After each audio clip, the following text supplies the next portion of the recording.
Bang, bolehlah bang. Saya nak trade in dengan Mas ni bang. Ish, apa ni bang? Penuh darah. Bau hancing. Apa benda ni? Tu pundi kecil saya bang. Pundi kencing. Abang nak buat apa dengan pundi kencing ni? Saya buang nak tukar dengan Mas bang. Nak trade in. Astaghfirullahalazim. Bang, kenapa buat macam ni bang? Dekat kedai Muslim Gold, UTC Along Ustaz tingkat 1 ni bang. Dah murah harga. Kita punya kedai emas ni antara kedai termurah di dunia. Lah, iya kah? Iya. Abang boleh pilih. Abang nak cincin, gelang jangan, rantai leher.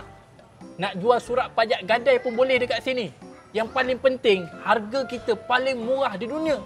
Biar betul. Betul bang. Ni tengok ni. Gelang tangan. Bawah 2,000 je. Wow. Rantai leher. Bawah 1,000 je. Wow, ni betul-betul amazing. Iya. Habis tu macam mana ni?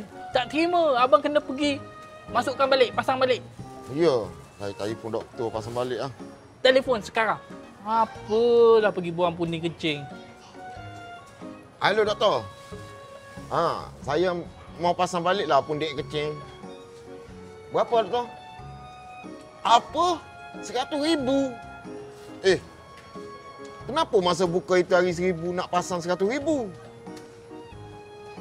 Oh, kena welding. Patutlah mahal. Okey, tak apalah doktor. Saya simpanlah dulu. Simpan dalam peti ais. Okey, baik doktor. Abang nak simpan pundi kecil ni dalam peti ais? Yalah, kena simpanlah. Buat apa simpan benda ni bang? Baik simpan emas. Emas ni bila kita simpan, makin lama makin mahal. Kalau simpan pundi kencing ni, makin lama makin rosak. Habis tu? Manalah saya tahu. Bagi makan kucing lah. Itu pun kalau kucing selera. Ni, abang pilihlah. Abang nak barang kemas yang macam mana?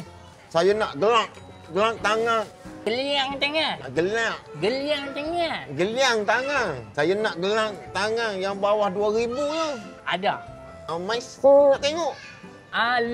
Una, bagi gelang tangan satu.